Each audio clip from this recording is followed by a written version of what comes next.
No, it's no comment. It's my way of thinking. So it's both friends as I was distracted by other people, but I think it does. I think it does. And for a moment, I thought the unitary would be more difficult, but you can just take a logarithm.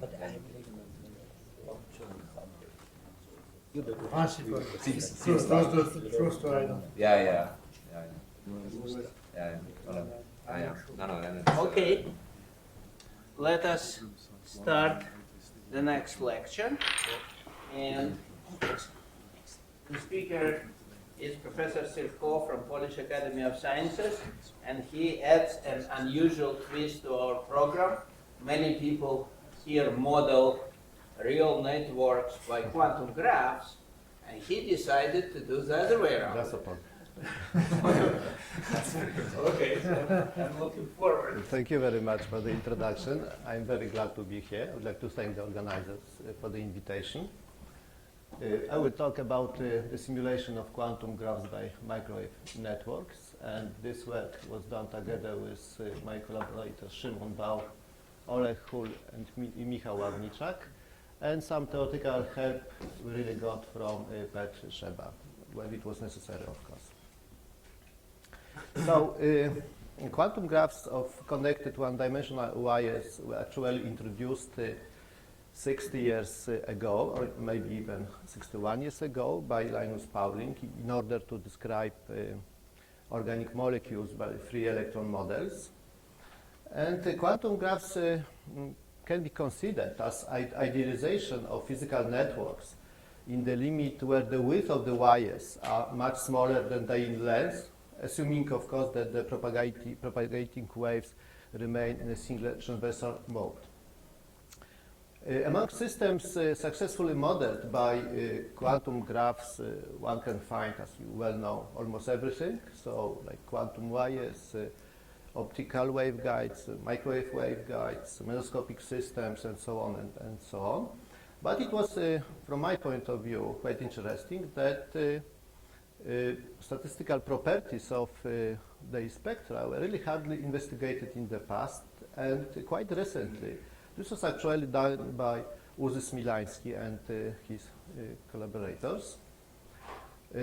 Another thing was that, of course, in spite of some theoretical papers which really appeared, there was actually no experiment devoted to this area. So just really, it was really the reason I was interested in this topic.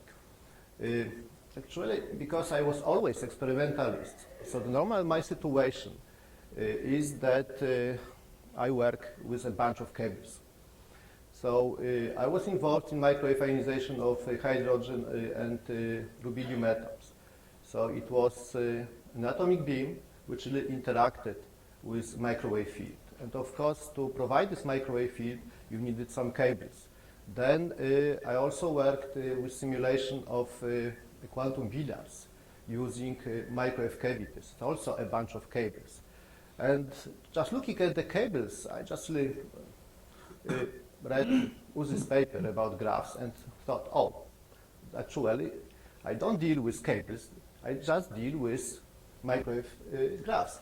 So that was quite interesting situation.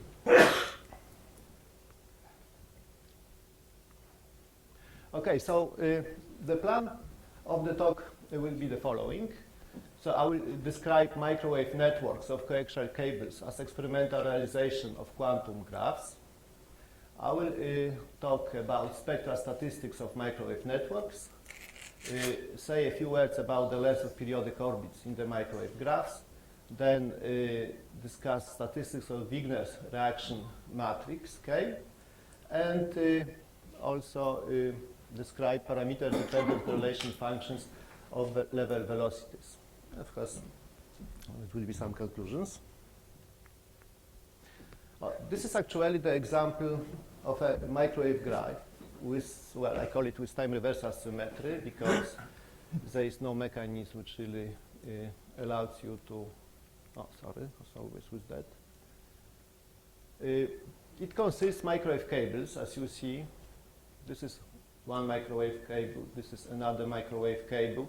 And microwave cables are just connected by some joints. In this case, we deal with so-called T-joint, which have 3 connectors, and such a microwave graph has to be connected to some external source. For that reason, we also use the 4 joint just to allow for the connection. So as you see, this is the example of quite simple microwave graph. It has actually 4 vertices and 6 bonds. So you can call it tetrahedral microwave graph. Well, such a microwave cable actually consists 2 wires. It has an internal wire with some radius A, and an external wire with the radius B. So when you consider propagation of the signal inside such a cable, so below some so-called cutoff frequency for the mode TE11, we have only a single mode propagating along the Z direction, and this mode is called Lesher mode. And this mode is also called TME mode. And well, in the cables it's quite popular and common mode, but in the real life it's very unusual mode. So anyway, if we look at the polarization of the field, so electric field has only radial component here.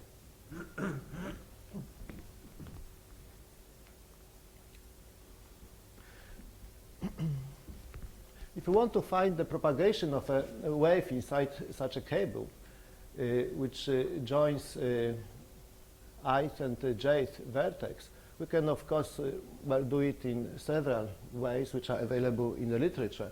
Of course, we can use, for example, the continuity equation which connects the time derivative of the charge on the internal cable with spatial derivative of the current on this cable. And of course we have to introduce also the potential difference between the internal and external cable wire of the cable, which can be also bound with the charge and connected with the charge and the capacitance of the cable. So just using 2 equations, and we can finally get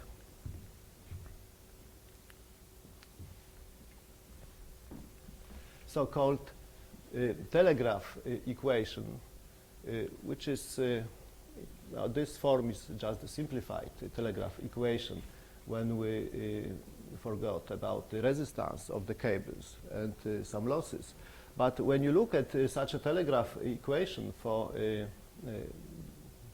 such a graph, so you immediately recognize that it's actually Schrödinger equation for the graph. So that's, but we have only, we have to assume the following correspondence. Then the wave function on the bond ij is simply connected with potential difference, and the energy is just proportional to the omega squared, where omega is angular frequency of the microwave field.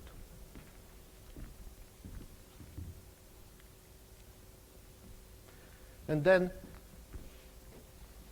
to get microwave network equations, we can do exactly what Uzi did in his paper. So we need some continuity conditions at the vertices. Oh, sorry.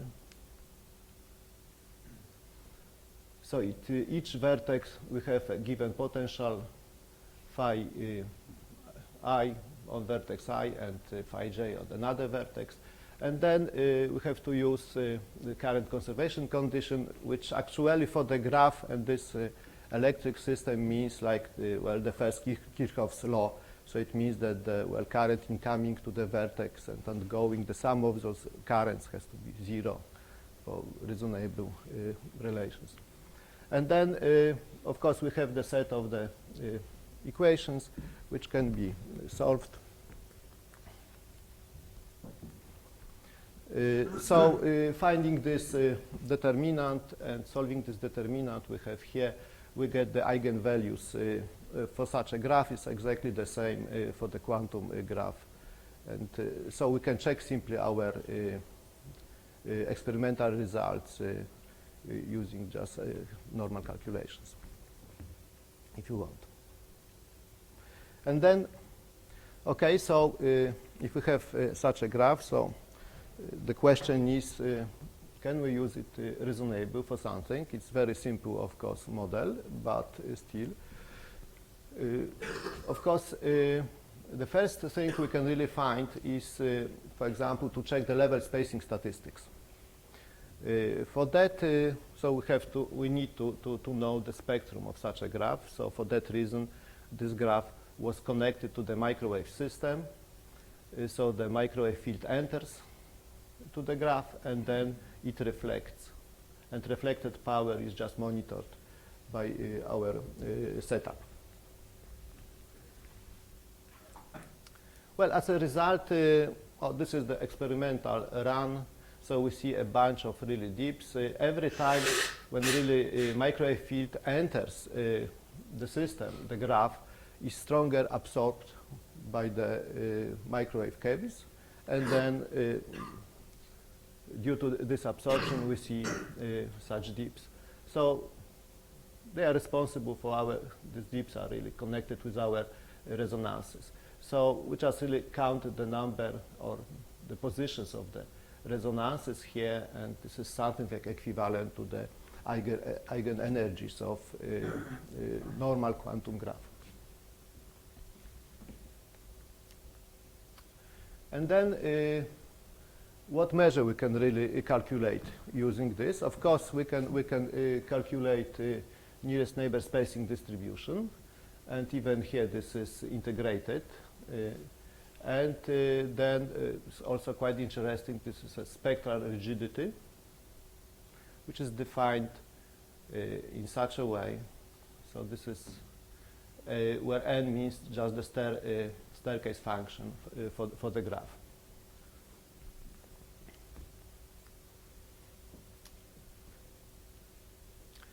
Here I show the results for microwave graphs, and the experimental results are the triangles.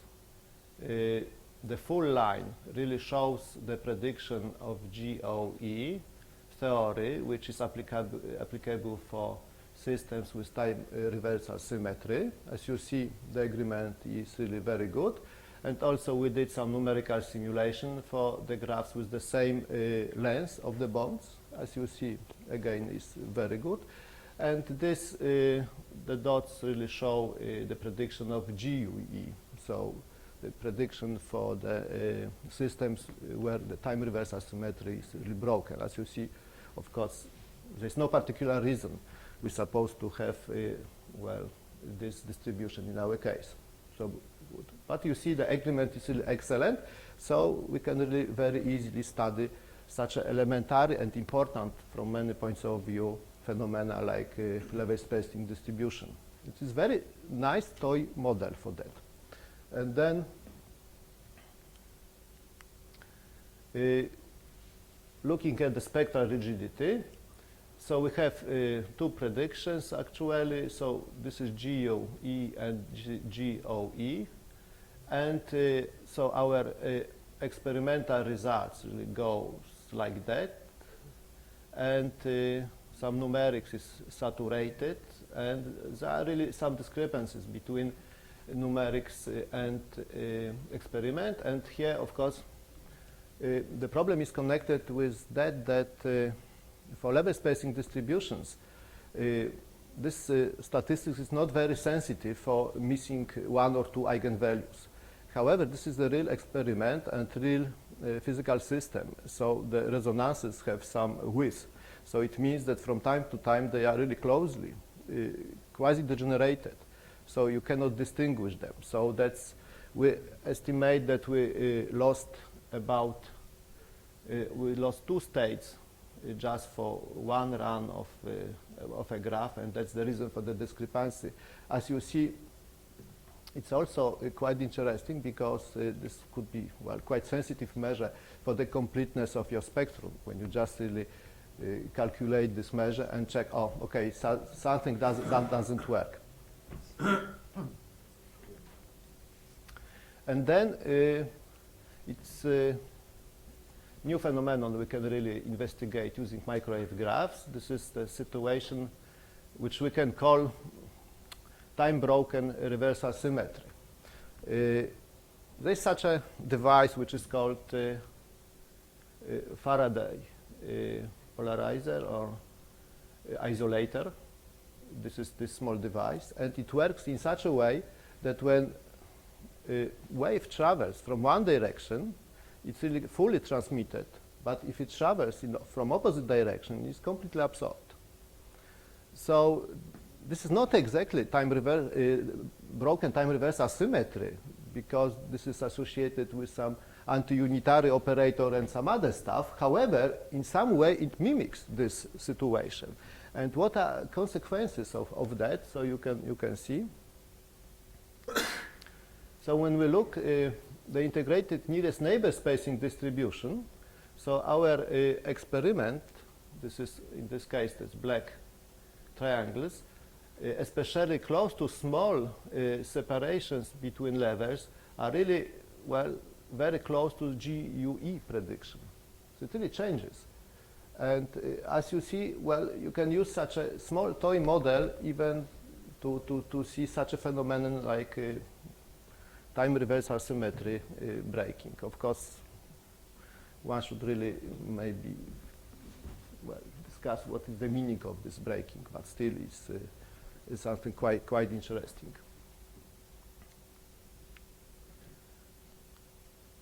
Okay, and then talking about periodic orbits, Uzi showed us a bunch of nice periodic orbits in microwave or quantum billiard, let's say, talking about nodal domains.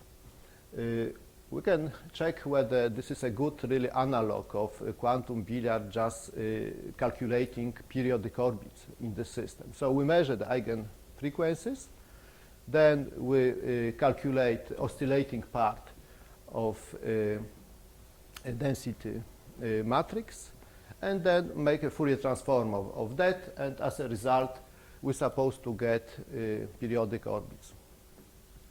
And what we get? Well, as you see here, so this is our graph, which was really investigated. It's a simple tetrahedral graph. It has 6 bonds, which are really enumerated here, A, B, C, D, E, F. And the bond A is the shortest one, and then we have bond B, C, and some other lengths. And as you see, we really got the peaks at the position of the periodic orbits, and the first one is for 2A, so this is the shortest one. The second one is for 2B, then is 2C, and then we have some combinations of the periodic orbits. The width of these peaks are really connected with the number of states, eigenvalues you use for the Fourier transform. So the higher number, the narrower really peaks. So we can do it, of course, much better, but the problem was whether it was worth or not. We just really wanted to check how it really works. So as you see, it really works quite good, almost perfect.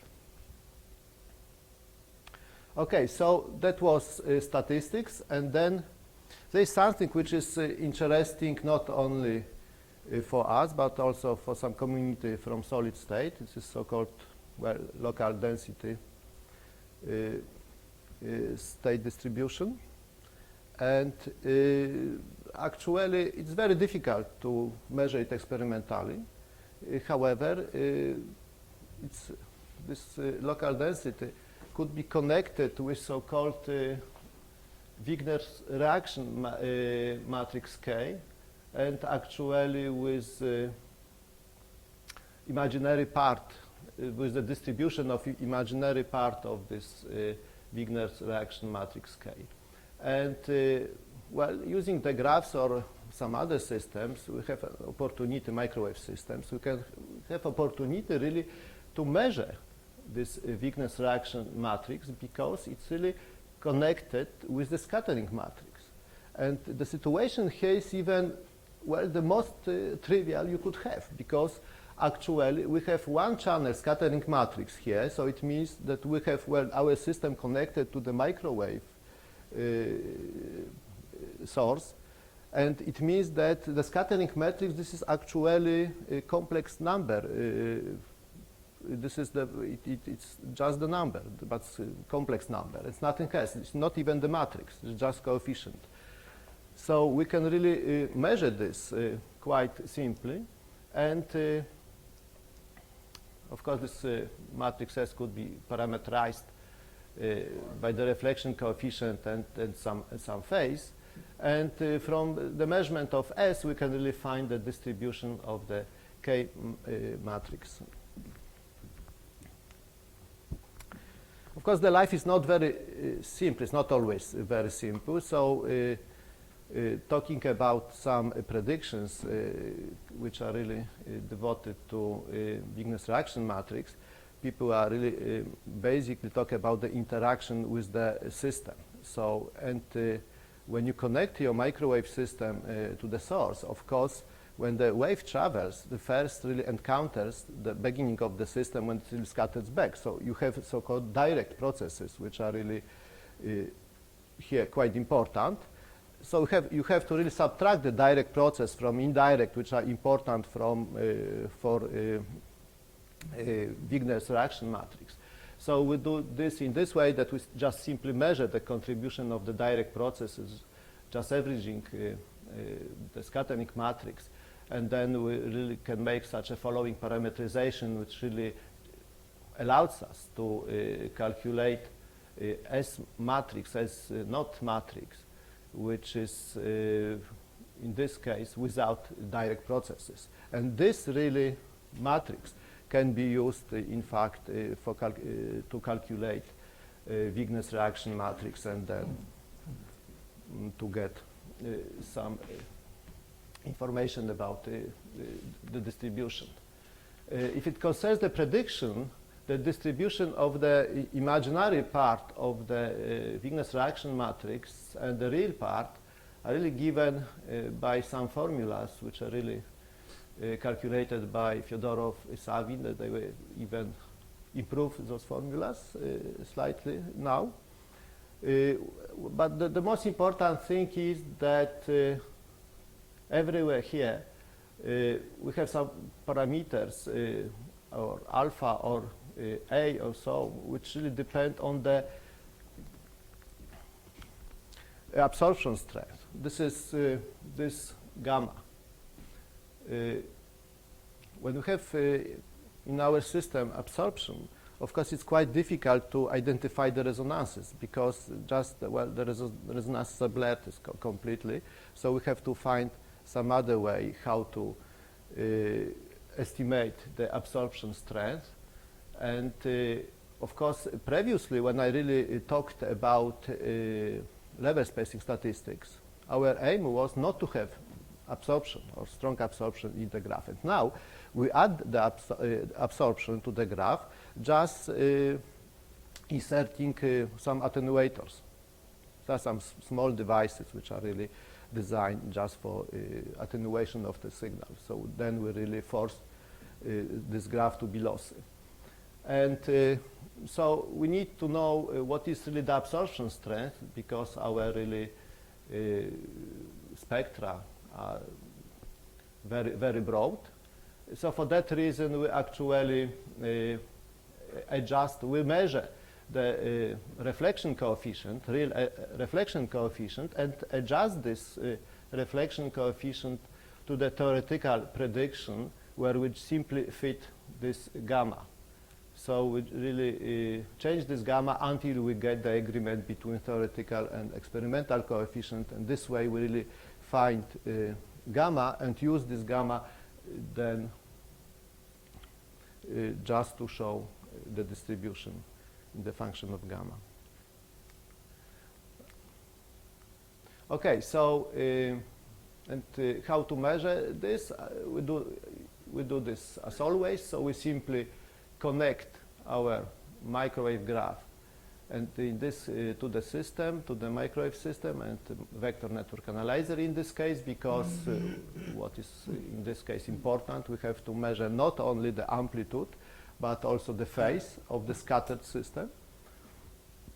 And then, well, we induced some losses inside the microwave graph, just adding attenuator, or 2 attenuators or more number of attenuators. And well, as you see, this is the modules of scattering matrix measured for such a graph. Well, there is some residual structure of the resonances, but it's very difficult to identify them, in fact. So that was the reason we really used this trick with matching of the scattering amplitudes with the theoretical predictions. Okay, and now our experimental results. And so this local density of states, let's say this is the theoretical prediction, which was really obtained by Savin, Fyodorov, Somers on the basis of random matrix theory and supersymmetry technique. And as you see, we have the results for 3 different absorption strengths.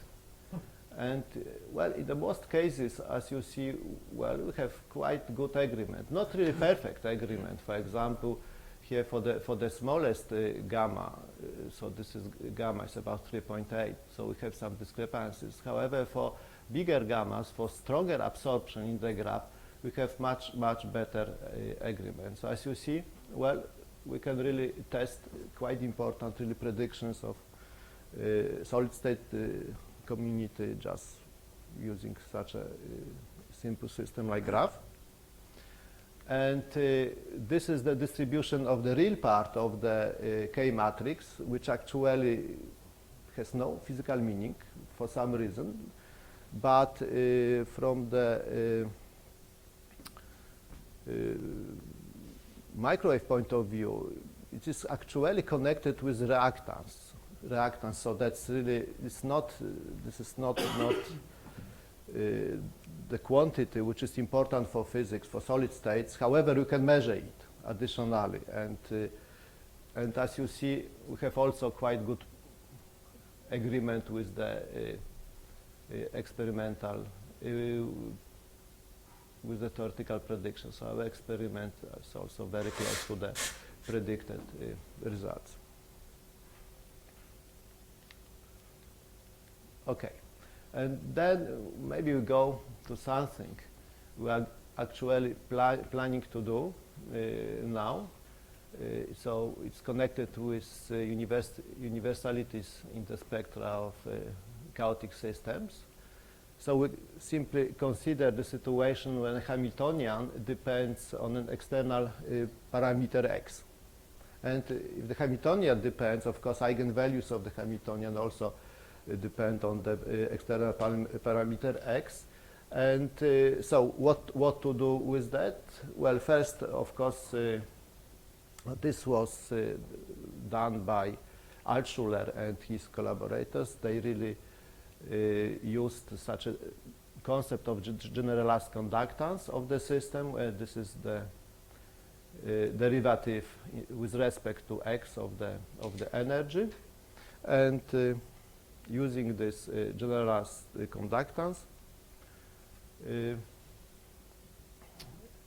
they did some scaling of the parameters. So actually, in the real life, we have this capital X parameter. It could be, for example, the length of one bond of the graph or some other stuff, or maybe magnetic field or something like that. But then we really make this parameter dimensionless, and using the scaling of this is running parameters, not x2, but some running parameter x.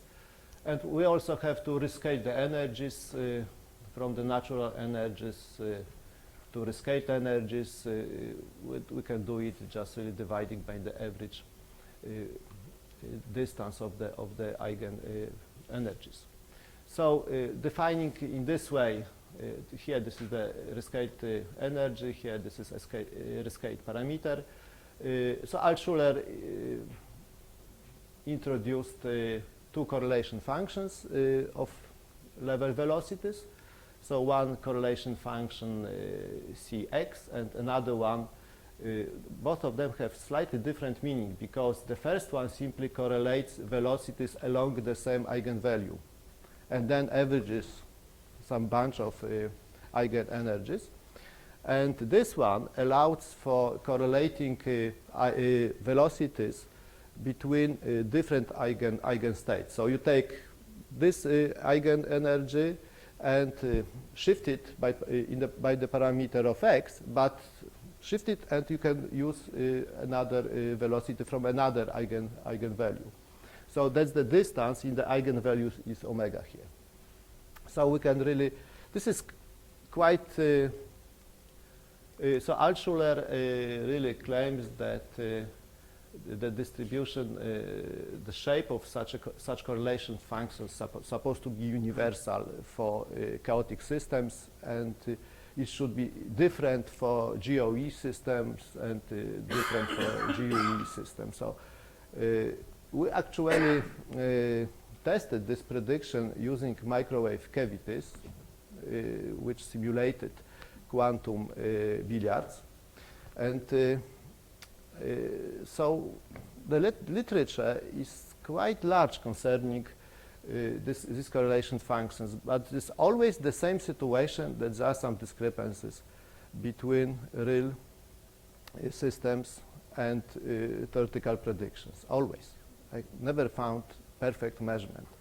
So we just really wanted to check what will be in this case using our graphs, and actually, so first we simply made some numerical calculations. So just again, well, following Kuzy, Smilański, so we introduced just to make time reversal symmetry breaking. So we just introduced some magnetic potential to the equations, and so we did some numerical calculations, which really gave us spaghetti. So this is the eigenvalues of graphs, some graphs, let's say one graph, versus the length of a bond. So as you see, you see such a structure of avoided crossings because you have really chaotic systems, so there is no crossings of the levels. And this is for the case when you have time reversal symmetry, and here for the case when you have broken time reversal symmetry. So generally, when you look even at first sight, it would be even better if it would be much better enlarged, that the distances between eigenvalues and avoided crossings for the system with broken time reversal symmetry are much bigger than for the systems without symmetry, without broken time reversal symmetry. So, and so of course we checked the distribution of the nearest neighbor level spacing distribution. So in the case of normal symmetry, time reversal symmetry, we supposed to have the Wigner distribution of this kind, and as you see, this is our numerical results. There's no particular reason to have something different, of course. And this is the situation with broken time reversal symmetry. So we have this another distribution of nearest neighbor levels, and which is consistent with GUE prediction. And this is another Wigner distribution, but S square times e to minus x squared. And then we calculated correlation function for the pentagonal graph, and this is with time reversal symmetry, pentagonal graph, so it means you have just 5 vertices and 10 bonds connecting vertices. And unfortunately, what we really found, well, we found really some discrepancies. So again, really some discrepancies. And but the situation with graphs are quite complicated, because when you really this is the result which is averaged over like 100 of configurations of graphs. And if you choose not properly the length of the bonds, you can have really the scattered. You have something which could be really the results of scars in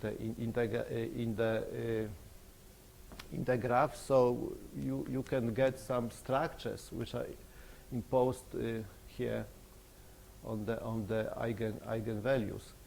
And definitely they can really change this distribution. So one should be really very careful about this, how you really choose the length of the graph. One of two graphs, dotted ones or solid line? Oh, this is, wait a minute. This is the prediction for GOE. And that one, the dotted small dots, this is the prediction for GUE. And our result for time, for normal graph, symmetric graph with respect to the time, big dots. So as you see, they are just in between. They don't exactly follow this line which is supposed to follow. And so this is just for this pentagonal graph. Of course, it could change if we change the system. So just, of course, we'll just do this for much bigger graph also to check how everything works. For graph with broken time reversal symmetry, we have, well, at the beginning, much better agreement. As you see, it really goes quite smoothly along the predicted line. But then for higher parameter x, again, we have discrepancies. So as you see, well, we can, of course, always say that at the beginning, we have really some universal behavior, but on the long term, when you really just go, there are some really correlation which are not exactly supposed to be. So that's, well, some. And so now really we want really to make it also experimentally. And this is some other results. This is for the other correlation functions with distance omega. And for the graphs with time reversal symmetry, so especially at the beginning for small omega, so we have quite good agreement with the theoretical predictions, and then we have some discrepancies, which are maybe not really even very, very big. And for broken time reversal symmetry, we have quite a similar situation. So it means that for small distance omega, we have really very good agreement. And then it really is getting worse. Okay, so this is just numerics. Of course, it could be done better, and probably Uzi did it better already. So that's, but I'm not aware of such results anyway. So, and then how can we make it experimental? We can, for example, take our graph and replace one of the bond by another one. So we can have a set of such really wires and just replace one and another and so on. Well, it's so hard to read. What is the typical length of these wires? Oh, this is like, let's say, 20, 30 centimeters. But when we really change the length of the wires, it has to be small change. And at this stage of the experiment, so my student has chosen the change by 2 millimeters, and it appeared, in fact, you should see that it's just too big, so it has to be smaller to get better results. But anyways. So you scale it in principle, make it 10 times as large? Uh-huh. You could. Yeah. Yeah, so that's... Because then the relative errors that in assigning the length would be Yeah, definitely. The only problem is that when you really make it larger, so the separation between resonances are getting smaller. So it's bigger density of resonances. So it means you would have probably some problems with really finding, well, you could have much more really closely degenerated resonances. So from this point of view, it would be more difficult. Okay, so then we can do it. And so we measured such a spaghetti for a graph. And our first result just for C, this correlation function C of x, and this was a tetrahedral graph. So you see that, well, it's not really excellent agreement, but there is still some close agreement with the correlation function. These are statistical errors, then the high score is too good to be true. Yeah. And, but as you see, well, the distances between the points are really just too big. And that's the reason that I don't show you this C omega x, which really requires fine steps especially to get these peaks which are really close to the beginning. And of course, this experiment has to be improved from that point of view. It's easy to do it, but you know, this was just first try.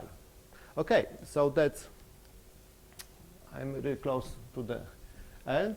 So actually, my conclusions are that I really showed that quantum graphs with Neumann boundary conditions can be simulated experimentally by microwave graphs. But also, of course, we can change the boundary conditions.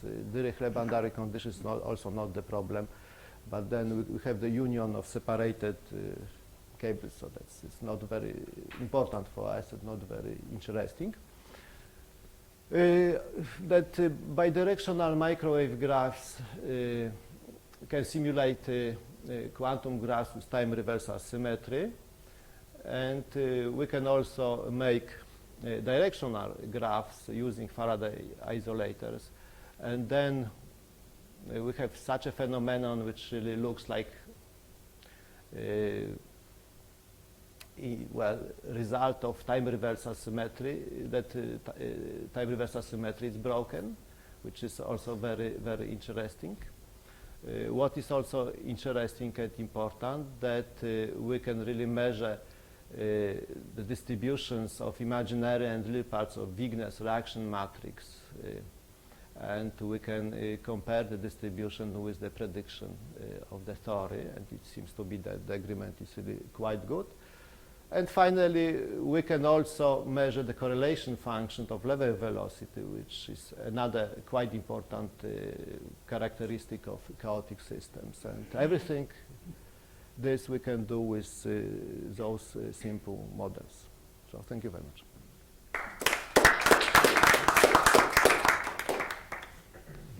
Questions? So this time not a question. I'm very intrigued by this because that something comes closer to reality that we are dreaming of, and it looks like you could, it's intriguing because that could give a clue to solving the traveling salesman problem experimentally. Yeah, that's true. Can you explain this to you? Well, actually, I think this is Peter asked this question always, right? Can you solve experimentally? What question? You asked the question with this idea that we have. I don't remember. In real life, the vertices are not k independent. They depend on the frequency. Did you try to measure your? Oh, definitely, we have the full characteristics of the vertices, in what sense? and they are really very flat if it concerns the characteristics in the frequency, and the change is small. However, of course, they change the dynamics in the graph, and it's obvious. And we can, for example, check it very simple. Even we can disconnect the cable and connect it again to the same place to check whether the structure of the scattering matrix remains the same or not. And actually, it remains with very good accuracy, but not ideally. So it's always the problem like that. So you are completely right. So that's. Can you make the cross-section of the wire non-circular? Mm-hmm. I mean, for example, rectangular. Well, definitely, but you know, those cables are available commercially. And then when you have the rectangular waveguide, you have a different mode TE11, which really 10, which really propagates for the certain frequency. So this, the cutoff frequency for that is really given by the length of the wave along the longest distance in the waveguide. And then between this frequency and twice this frequency, you have also the single mode which really propagates, and you can do this. Yeah, but this is, from the experimental point of view, it's much more complicated. Interesting. Yeah, definitely. Now it's a question, how can you vary the length of one of the edges and see how sensitive your measuring device, your measuring device reacts to this change of length? Oh, then you saw this kind look. So this is the result. So what we did? Oh, that's the bond. I see. Yeah. Other questions? If not, let us thank the speaker for very interesting talk about it.